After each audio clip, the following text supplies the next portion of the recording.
Hello, everybody.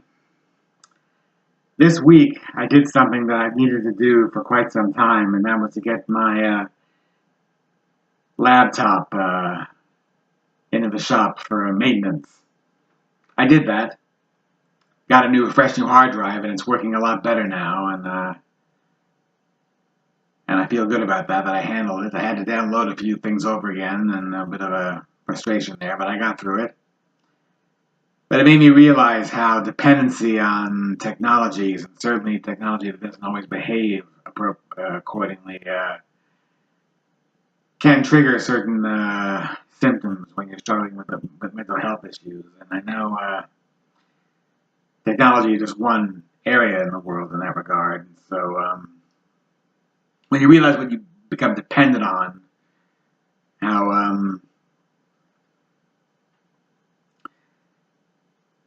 when you realize how vulnerable you can be when what you're dependent on is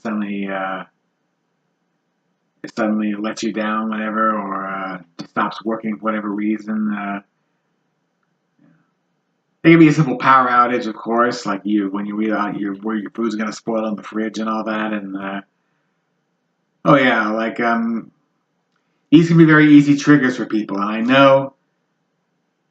I know how upsetting they can be when you feel like they're bringing out the worst in you. So I just wanted to make this video to say that I can identify a very great deal with what you're all going through. For those of you who do struggle with this, and of course, if you need to get something repaired, like your laptop or your air conditioner or your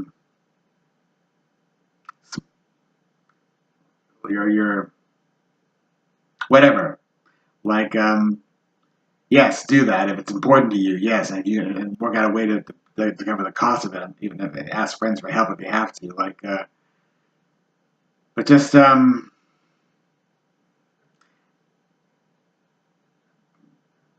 those triggers. Like, please be very careful of those because I know how bad they can get from recent experience. I just want to say, yes, know how to identify those triggers and how to develop your own coping mechanisms for them, whether it's talking to someone or a meditation or taking a PRN or anything like that. And yes, seek counseling for them, as I certainly am. So yes, once you can identify a trigger and how easily it can happen and how to watch out for it, and even just like letting it out in private, just like a big F bomb or whatever, oh yeah, none of us are here to be perfect. So yes, it's permissible within reason, but just never feel devalued for those triggers because they shouldn't devalue you. They shouldn't devalue any of us. We're all going through a lot in this world, and we all have our own weak spots and breaking points. We see it dramatized in a lot of television shows and movies. Like a lot of people are in the world are quite unafraid to be openly imperfect because we're reaching a point where you can't afford to be afraid to be openly imperfect. We're all going to have our own triggers sometimes. Even the people you love may have some things about you that may annoy them sometimes, and you just have to find out a way to learn how to not get too overwhelmed by that, and yes, get out more and appreciate what the best of life has to offer. Like I had a lunch date with a very special friend today, and it made me feel a whole lot better. And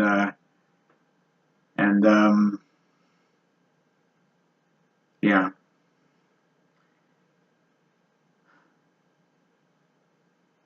just whatever coping mechanism works for you. Even if it takes a lot of practice, it does for me a lot. Certainly, even after all the experience and wisdom I've attained over the years.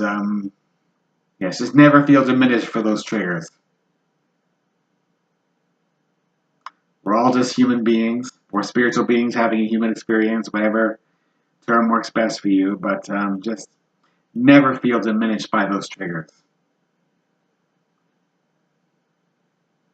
Because if your demon's making you ashamed of imperfections is their ultimate weapon, then not being ashamed is, of course, the ultimate defense. So please, no matter how easily triggered you are, never feel devalued for it. Never have your sense of self-worth feel diminished for that. You are better than that. We can all be better than that. That is a matter of choice. So, best thing we can all do for the world is just keep striving to be the best that we can be, and just to trust that our faith and our hope, as we learn in films like The Shawshank Redemption, and our self-love and our self-respect and our infinite connections, all life in the universe and the multiverse, that it counts for something that, like as Doctor Who in the most recent season finale, giving all this universal experience to a spoon, making this one small thing, a spoon, feel so universally important. Yes. No matter how ordinary you may feel, you are extraordinary in your own right. And embracing that can be the healthiest thing you can do to fight back against those triggers, to try to put you down. So please, all of you, continue to take good care of yourselves, and in this all the trials and tribulations of our world today. It's got to count for something. We've all got to have faith that it's got to count for something.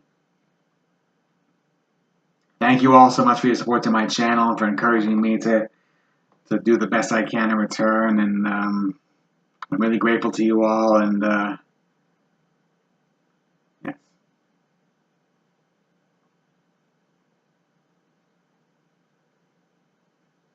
God loves us all unconditionally, and there is clearly a very good reason for that.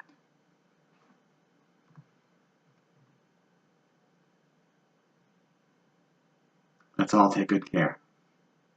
Thank you, and namaste.